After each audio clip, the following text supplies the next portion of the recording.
नमस्कार दोस्तों, मैं मुकेश अपना YouTube चैनल एक्सेलेंस क्लासेज में आपका स्वागत करता हूं। दोस्तों, सबसे पहले मैं अपना संक्षिप्त परिचय देना चाहूँगा। मैं बिहार सेक्रेटेरिएट सर्विस में असिस्टेंट सेक्शन अफसर के पद पर कार्यरत हूँ।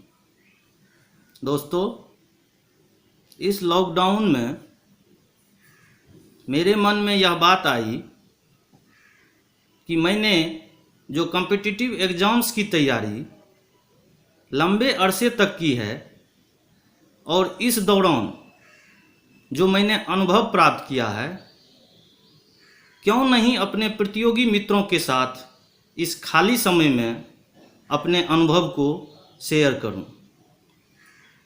दोस्तों, इन्हीं बातों को दृष्टिपथ में रखते हुए मैं आज यह वीडियो लेकर आपके सामने उपस्थित हुआ हूँ।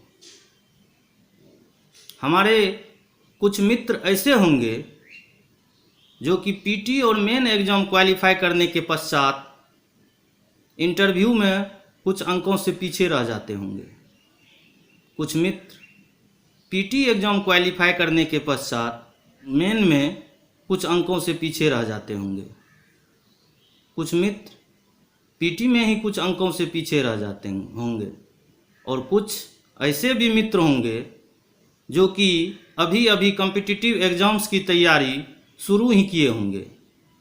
उनके सामने सबसे बड़ी चुनौती यह रहती है कि हम अपनी तैयारी कहाँ से शुरू करें, क्या पढ़ें और क्या नहीं पढ़ें। दोस्तों, आप सबों के लिए मैं यह संदेश देना चाहूँगा कि असफलता से आप घबराएं नहीं, असफलता से मुंह नहीं मोड़ें और यदि हो सके तो आप इसे गले लगाएं। क्योंकि दोस्तों, सफलता और असफलता हमारे जीवन रूपी सिक्के के दो पहलू होते हैं। जीवन की प्रत्येक असफलता हमें एक नया अनुभव देता है, एक नई सीख देती है। दोस्तों, असफलता हमें हमारी कमजोरियों से अवगत कराती है, जिसे दूर कर हम सफल हो सकते हैं। दोस्तों, आज मैं जो भी बातें आपसे शेयर कर रहा हूँ, ये सारी बातें मैंने स्वयं अनुभव किया है। दोस्तों, ऐसा मैं इसलिए कह रहा हूँ क्योंकि मैं भी असफल हुआ हूँ और मुझे यह स्वीकार करने में कतई संकोच नहीं है, क्योंकि मैं यह जानता हूँ कि कल मैं असफल था पर आज तो सफल हूँ। और दोस्तों, मुझे विश्वास है कि कल आप भी अवश्य सफल होंगे। बस ज़रूरी इस बात की है कि आप जज्बे, जोश और जुनून के साथ अपनी तैयारी में लगे रहें, अड़े रहें और डटे रहें। दोस्तों, बार बार असफल होने के बावजूद मैंने असफलता से हार नहीं मानी, मैंने अपनी हिम्मत नहीं हारी और प्रत्येक असफलता से मैंने एक नया अनुभव प्राप्त किया, एक नई सीख प्राप्त की। मैंने अपने अंदर की कमियों, खामियों को ढूंढा, उसे दूर किया और फिर कई कॉम्पिटिटिव एग्ज़ाम्स में मैं एक साथ सफल हुआ।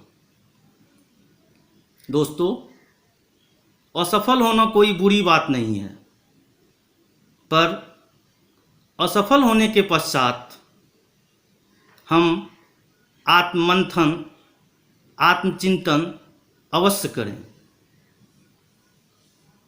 हमारे प्रयास में क्या कुछ कमी रह गई, इस पर हम अवश्य विचार करें और उस कमियों को दूर करने का प्रयत्न करें।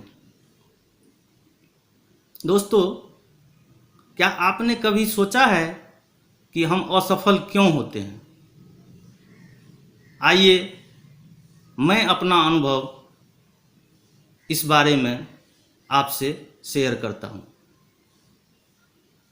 दोस्तों, हमारी असफलता के पीछे कुछ कारण होते हैं। इनमें से पहला कारण है हमारे अध्ययन के तरीके, आवर मोड ऑफ स्टडी। दोस्तों,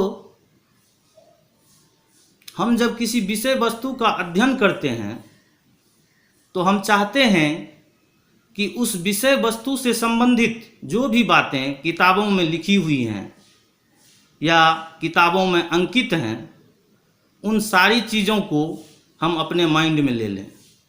यहीं पर हम पहली गलती कर बैठते हैं, क्योंकि दोस्तों हमारे मस्तिष्क की भी अपनी एक लिमिट है, इसकी भी अपनी एक कैपेसिटी है, जिसे हम धारणशीलता कहते हैं, अर्थात धारण करने की क्षमता, capacity to retain things in mind. दोस्तों, जब हम विषय वस्तु की सारी चीज़ें अपने मस्तिष्क में रिटेन करना चाहते हैं तो होता क्या है कि उस विषय वस्तु से संबंधित जो मूल बातें हैं, उससे जो मूल प्रश्न बनते हैं, जो कि कॉम्पिटिटिव एग्जाम्स में बार बार पूछे जाते हैं या फिर जिसके पूछे जाने की प्रोबेबिलिटी बहुत अधिक होती है, उन प्रश्नों पर, उन चीज़ों पर हम फोकस नहीं कर पाते हैं और फिर एग्जामिनेशन हॉल में ऐसे प्रश्न देखकर हम कंफ्यूज्ड हो जाते हैं और गलती कर बैठते हैं, जिसके कारण हमें सफलता से वंचित होना पड़ता है। दोस्तों, इसे दूर करने के लिए हम विषय वस्तु का सेलेक्टिव अध्ययन करें। उस विषय वस्तु में जो मूल चीज़ें हैं, जिसके पूछे जाने की संभावना काफ़ी अधिक रहती है, उन चीज़ों पर हम ज़्यादा फोकस करें। हमारी असफलता के पीछे दूसरा कारण होता है लैक ऑफ स्ट्रेटेजी, अर्थात रणनीति का अभाव। दोस्तों, किसी भी एग्जाम को क्रैक करने के लिए हमारी एक रणनीति होनी चाहिए। एग्जाम हॉल में हम किन प्रश्नों पर पहले अटेम्प्ट लें और किन प्रश्नों से अपने आप को एस्केप करें, यह हम अपनी रणनीति के द्वारा ही तय करते हैं। दोस्तों, अक्सर ऐसा देखा जाता है कि क्वेश्चन जो सेट किए जाते हैं एग्जाम्स के, उनमें प्रारंभ के जो 10-12 प्रश्न होते हैं वो अपेक्षाकृत आसान होते हैं, जो कि ईजिली हम कर सकते हैं और इसमें टाइम टेकिंग भी कम रहता है। फिर बाद के जो 3-4 प्रश्न ऐसे डाले जाते हैं जो कि कंफ्यूजिंग होते हैं, कैलकुलेटिव होते हैं, अर्थात जिसमें कैलकुलेशन लंबा होता है और इसमें टाइम टेकिंग ज़्यादा होता है। फिर 5-7 क्वेश्चन ऐसे होते हैं जो कि अपेक्षाकृत आसान रहते हैं, जिसे कि हम इजीली कर सकते हैं। दोस्तों, यदि हम रणनीति के तहत इन प्रश्नों पर अटेम्प्ट लेते हैं, अर्थात जो इजी गोइंग प्रश्न हैं जिसमें कि टाइम टेकिंग कम रहता है, उन प्रश्नों पर हम पहले अटेम्प्ट लेते हुए प्रारंभ से लेकर अंत तक पहुंचते हैं, तो हम पाते हैं कि बहुत कम समय में हम 50 to 60% प्रश्नों को सोल्व कर लेते हैं। और फिर होता क्या है कि हम अंदर से बूस्टअप हो जाते हैं और फिर वो जो कैलकुलेटिव टाइप के प्रश्न होते हैं जिसमें कि टाइम टेकिंग ज़्यादा होने की संभावना रहती है, उन प्रश्नों में से भी अधिकतर प्रश्नों को हम कर लेते हैं, जो कि हमारी सफलता का कारण बन जाता है। और यदि हम इन रणनीति का अनुपालन नहीं करते हैं तो होता क्या है कि प्रारंभ के 10-12 क्वेश्चन कर लेने के पश्चात वो जो 3-4 क्वेश्चन कैलकुलेटिव होते हैं, अगर प्रारंभ में ही हम उसमें उलझ जाते हैं और टाइम टेकिंग ज़्यादा हो जाता है तो हम प्रेशराइज्ड हो जाते हैं, और फिर उसके बाद के जो क्वेश्चन जो कि अपेक्षाकृत आसान रहते हैं, जिसे कि हम आसानी से कर सकते थे, उन प्रश्नों में भी हमें कन्फ्यूजन होने लगता है और उन प्रश्नों में भी टाइम टेकिंग ज़्यादा हो जाता है और परिणाम स्वरूप रिजल्ट जो है नहीं आ पाता है, हम असफल हो जाते हैं। दोस्तों, हमारी असफलता का तीसरा कारण है कॉमन प्रश्नों का गिर जाना, कॉमन प्रश्नों का गलत हो जाना। दोस्तों, ये कॉमन प्रश्न जो होते हैं ये हमारे अधिकांश प्रतियोगी मित्र सही किए होते हैं, और जब ये कॉमन प्रश्न 2, 4, 5 हमारे गलत हो जाते हैं और हम उसके प्रति अटेंटिव नहीं रह पाते हैं, तो फिर एग्ज़ाम जो है वो गड़बड़ा जाता है और रिजल्ट नहीं आ पाता है। क्योंकि दोस्तों, क्वेश्चन सेट के जो टफ प्रश्न होते हैं, जो कि कठिन होते हैं, क्लिष्ट होते हैं, वो सबों के लिए टफ होते हैं। अगर हम अटेम्प्ट नहीं ले रहे होते हैं तो दूसरा भी उससे अपने आप को एस्केप करता है, और जब ये कॉमन क्वेश्चन गिर जाता है तो उससे रिजल्ट जो है वो खराब हो जाता है। दोस्तों, असफल होने का चौथा कारण है कि एक्यूरेसी से ज़्यादा स्कोरिंग पर ध्यान देना। दोस्तों, हम गलती क्या करते हैं कि हम अपने एक्यूरेसी से ज़्यादा स्कोरिंग पर जोर देते हैं। हम ज़्यादा से ज़्यादा एग्ज़ाम में स्कोरिंग करें, इस पर फोकस करते हैं, और इसके कारण होता क्या है कि 60% क्वेश्चन अगर हम सही करते हैं तो हमें ऐसा लगता है कि इतने प्रश्न करने के बाद रिजल्ट नहीं हो सकता है, तो फिर हम क्वेश्चन पर रिस्क लेने लगते हैं ज़्यादा स्कोरिंग करने के लिए। और इसमें होता क्या है कि वो प्रश्न जिसके बारे में हमें सही ढंग से जानकारी नहीं है, उन प्रश्नों पर भी हम अटेम्प्ट ले लेते हैं और वो गलत हो जाते हैं, जिसके कारण निगेटिव चला जाता है, और जो सही किए रहते हैं उससे भी अंक घट जाते हैं। बाद में पता चलता है कि क्वेश्चन टफ रहने के कारण लो स्कोरिंग रिजल्ट आया, फिर भी हमें सफलता नहीं मिली क्योंकि हमने रिस्क उठा लिया। दोस्तों, यदि हम इन सारी बातों पर अपना ध्यान केंद्रित रखें तो निश्चित रूप से हमें सफलता प्राप्त होगी।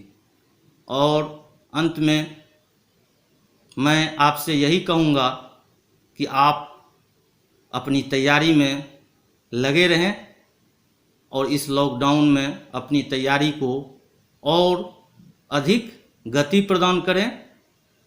मैं अपना नेक्स्ट वीडियो जो कि जीके जीएस से संबंधित होगा वो लेकर आपके सामने शीघ्र ही आऊँगा, और मेरा यह प्रयास है कि आपके दूसरे पेपर के लिए, मैथ्स के लिए भी मैं अनुभवी टीचर को इस चैनल के माध्यम से आपके लिए लेकर आऊँगा, ताकि एक जगह आपको समेकित रूप से कंटेंट प्राप्त हो जाए और ज़्यादा से ज़्यादा इससे आपको सहयोग मिले।